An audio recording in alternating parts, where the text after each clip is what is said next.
Gideon. You hear that name, and you probably think of one of the greatest underdog stories ever, right? A story of faith, courage, and impossible win.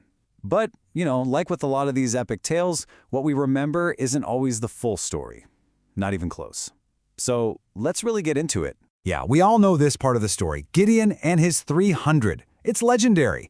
You've got this humble farmer who's called to save his people, and he's up against this massive army with just this tiny little group of 300 guys. And what do they have? Torches, trumpets, and clay pots. I mean, it's an incredible victory that's been told for thousands of years. It's the story about faith beating impossible odds. But that's where most people stop telling the story. And that's exactly where we're going to pick it up. Because you see, the true test of a leader, it's not always in that big, shiny moment of victory. Nope. A lot of the time, it's in the messy, complicated stuff that comes after. And believe me, what Gideon does next is, well, it's a lot more complicated, a little darker, and it tells you way more about who he really was. All right, Section 1. Let's start with the legend. Gideon, the people's hero. The humble farmer who saved a nation. So let's just set the scene here. For 7 straight years, Israel is just getting hammered by these raiders. Their crops are stolen, people are literally hiding in caves. I mean, they are desperate. And this is the guy who steps into all that chaos. At first, he's not so sure. He's timid. He's even testing God with that whole fleece thing, just to make sure he's the right guy for the job. But he totally steps up and becomes this shining example of faith and courage. At this point in the story, his reputation, it's perfect. Absolutely spotless. Okay, Section 2. A test of diplomacy. And this is interesting because the first real challenge he faces after the big win, it doesn't come from his enemies. It comes from his allies. Okay, so picture this. The enemy is on the run. Gideon's in hot pursuit, and suddenly he's confronted. But not by the bad guys, no, it's his own people, the tribe of Ephraim, who are a big deal, by the way. They march right up to him, and they are furious. They feel like they were snubbed, left out of the glory. They basically get in his face and say, hey, why didn't you call sooner? Now, this is a really dangerous moment. This kind of thing could easily blow up into a full-on civil war. And what does Gideon do? How does he respond? Well, it's just brilliant. An absolute masterclass in diplomacy. He basically says, guys, what I did was nothing. What you did, now that was amazing. He points out how they captured 2 enemy princes and makes it sound like their part of the battle was way more important than his big victory. It's a genius move. And guess what? It totally works. Their anger just fizzles out. So now, Gideon looks even better, right? He's not just a great warrior. He's also a wise, humble leader who can keep the peace. His hero status is cemented, or so it seems, because it's right here, at his peak, that the story's about to take a very, very sharp turn. Next up, Section 3, the turning point. And it all starts with a simple request for help that changes everything. All right, so Gideon and his 300 are still on the move. They're chasing down the last of the enemy kings, but they are wiped out, exhausted, starving. They get to these 2 Israelite towns, Sukkoth and Penuel, and they ask for something really simple, just some food. I mean, think about it. These are the guys who just saved the entire nation. They're trying to finish the job. All they need is a little bread to keep going. It should be a no-brainer, right? But the answer they get is, wow, it's not what you'd expect. The leaders of these towns, they actually mock him.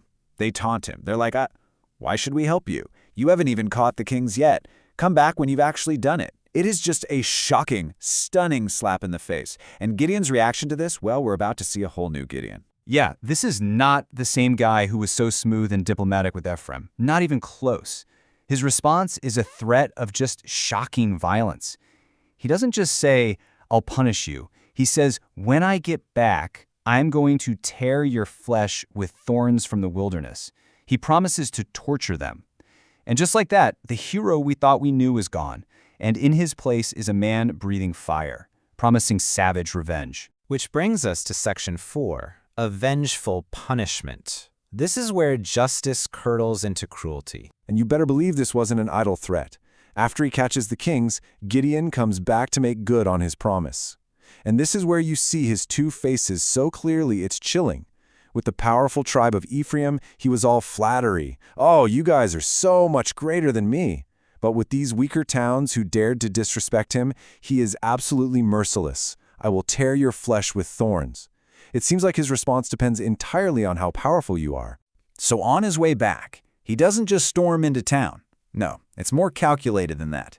He grabs some local kid and forces him to write down a list a list of the names of all 77 elders and officials of Sukkoth. He's literally making a hit list. And then he carries it out. He takes those 77 elders from his list, and he tortures them with desert thorns, exactly like he said he would.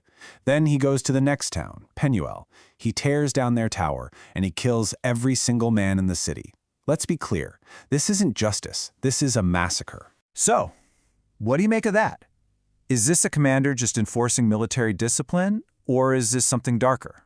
Is this a man who's gotten a taste of power, got his ego bruised, and is now lashing out with pure, brutal rage against his own countrymen?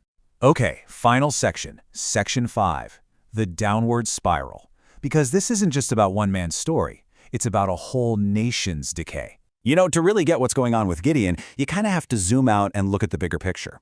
His story isn't happening in a vacuum. It's part of this big theme in the book of Judges that scholars call the downward spiral. The idea is that with every new leader, every new cycle, things get just a little bit worse, a little more corrupt. The good times aren't quite as good, and the bad times get way, way worse.